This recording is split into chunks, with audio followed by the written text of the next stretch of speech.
Olá, gente, meu nome é Carol. Hoje estou aqui em mais uma vídeo resenha para vocês com mais um livro nacional, que é esse daqui, Destinos que se Atrai, do Exélio Soares. Esse livro, ele trata de um tema antes desconhecido por mim, né? O que a princípio foi uma leitura estranha, né? Ele trata do vampirismo. Vampirismo que não tem nada a ver com o que você talvez esteja pensando neste momento. Né, o que a gente vê no seriado de Drácula, The Vampire Diaries, True Blood, nada disso.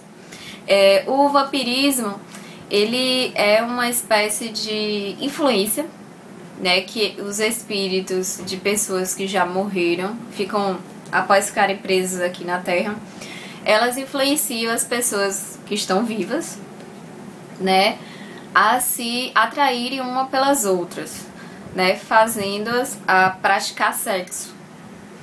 E esses espíritos, durante o ato sexual, se aproveitam dessa energia erótica para se alimentarem, digamos assim. Após essa parte introdutória do livro, né, somos apresentados a história de um padre chamado Efraim. Conhecemos desde o início do seu nascimento até ele se tornar um padre e chegar até sua morte, né? A gente passa por esse processo todo. E no decorrer do livro somos apresentados a uma vida totalmente desregrada do padre. E ele, apesar de tantos envolvimentos amorosos que ele tem, ele nunca foi destituído, né, da igreja. Então o autor, ele traz um ambiente que não é novo, né, porque a todo tempo chega a nosso conhecimento através dos noticiários sobre a questão de escândalos envolvendo padres, né, que se envolvem com mulheres e tudo mais. Muitas vezes constitui famílias, né? Então, assim, essa ambientação não é nova. Porém, o vampirismo, pra mim, foi realmente uma experiência nova, né, de leitura. E ele faz uma forte crítica à Igreja Católica e seus dogmas, né? Primeiro falando sobre a questão da hipocrisia até, porque o Efraim era um padre que se ligava muito nessas questões da tradição, porém ele não respeitava. Então era como se para os outros isso pode ser aplicado, para mim não, para mim não se aplica. Então o autor pontua nesse sentido da hipocrisia, né?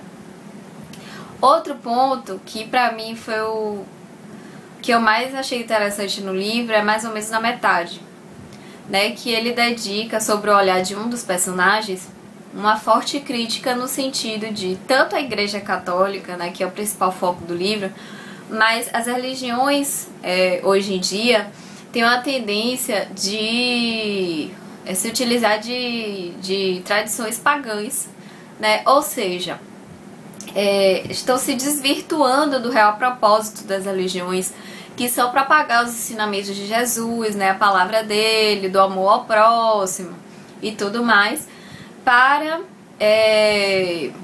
atingir seus próprios interesses, né, os interesses de seus líderes.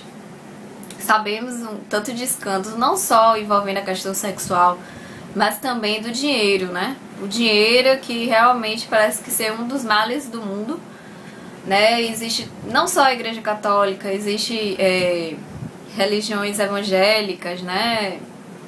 Segmentos evangélicos que se aproveitam, né, da fragilidade das pessoas, né, da questão emocional para poder conseguir dinheiro, arrancar dinheiro delas, né? Infelizmente, isso é notório. Mas aí ele faz essa parte, né, esse comentário acerca da igreja e das doutrinas que realmente se afastaram desse propósito.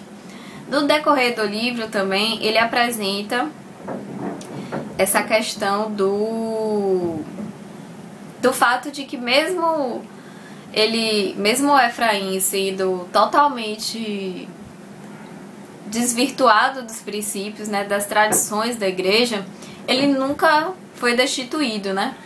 Sempre os líderes colocando assim panos quentes, né, pra ele não se afastar e tudo mais. E ele vai ficando e a história dele vai se complicando, né, até chegar ao desfecho, que eu não vou contar.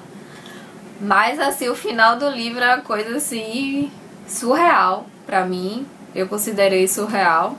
Ele perde realmente total discernimento da situação, pra ele tá tudo normal. Ele passa a acreditar talvez na sua própria realidade. Parece que ele cria uma realidade muito particular em cima da situação dele. É como se, ó, já que eu não consigo evitar, vou viver com isso, tá tudo bem. Eu posso continuar assim, posso continuar na igreja, tá tudo certo, ninguém vai se ofender, ninguém vai saber. É mais ou menos por aí. O livro em si também traz essa questão do vampirismo, que a gente estaria, né, sendo influenciada por espíritos. A princípio, até certo ponto, quando ele faz uma correlação com a psiquiatria, né, da influência dos demônios, eu até concordei. Mas deu a entender que o autor, ele tendenciona a gente para um pensamento de que a gente, quando influenciado por esses espíritos, a gente perde total controle sobre a situação. O que eu não concordo, né? Na verdade, sim. Estamos a todo tempo sujeitos a influências demoníacas, né? Porque, segundo a Bíblia, o inferno é aqui na Terra. Então, os demônios estão aqui passeando, né? E quando ele vê a oportunidade, né, um momento de fragilidade do ser humano, ele vai investir em você, sim. Claro, ele pode investir e você também, a depender de como esteja a sua questão espiritual, né? Se você estiver alimentando sua alma, lendo a Bíblia, conhecendo da palavra, vai ser muito difícil ele conseguir alguma coisa. Mas exige realmente uma dedicação da sua parte, né? Eu não acho que pura e simplesmente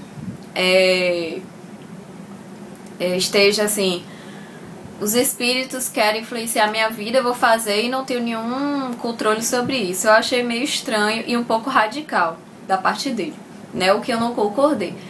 Mas em si a influência, né, espiritual realmente existe, né? Às vezes as pessoas não acreditam nisso e são fortemente influenciadas sem ter conhecimento.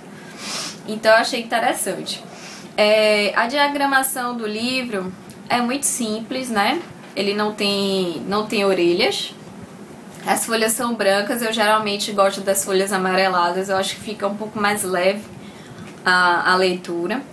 Gostei dessa parte da crítica, não só aos dogmas da igreja, mas eu falo em relação à questão da tradição. As pessoas estão muito ligadas a tradições. Elas perdem o poder de questionar. Elas não se questionam das coisas, elas não procuram ler, elas não procuram conhecer, né, das coisas. E eu não digo referente a pessoas que têm conhecimentos, pessoas formadas, graduadas, que têm cargos altos. Todas as pessoas estão sujeitas a isso. O que a gente percebe é da classe menos favorecida à classe mais alta, né? Pessoas realmente alienadas, né? Totalmente perdidas, porque seguem os dogmas das religiões sem ao menos questionar, né? Ler sobre o tema, ler porque você está praticando determinada conduta, né? Então eu achei bem interessante. No Scooby eu avaliei ele com 3 estrelinhas, porque não foi assim pra mim uma das leituras mais empolgantes, mas eu acho que é um tema interessante para ser lido, para você que quer conhecer, né, um pouco mais do vampirismo. E ele traz realmente conceitos interessantes, apesar de que eu achei um pouco exaustiva a questão do autor estar, como é que se diz, descrevendo, né, a vida sexual do padre. Foi um pouco exaustivo isso, mas ele traz sim conceitos interessantes, inclusive ligado à psiquiatria, que eu achei realmente válido. Então, se você gosta, se você também tem uma tendência à religião espírita, talvez você vá realmente apreciar o livro. Então, se você quer conhecer mais sobre o tema, que pra mim foi interessante conhecer nesse posicionamento, leia o livro. Aqui na resenha, você vai ver um link para o blog Poesia da Alma, que eu também sou resenhista, né, desse blog. Então, esse livro foi em parceria com o blog, né, da autora Lilian Farias. E eu fiz a resenha escrita desse livro. Então, se você não tiver a fim de ver o vídeo, você também pode estar assistindo a resenha. Se você gostou do vídeo, você pode também estar lendo a resenha escrita no blog dela e vice-versa. Então, aos que forem ler, uma boa leitura. E aos que não forem ler, né, pesquise também sobre o tema, porque conhecimento nunca é demais. Então, até a próxima. Um beijo grande e obrigada pela sua visita e por ter assistido este vídeo. Beijo!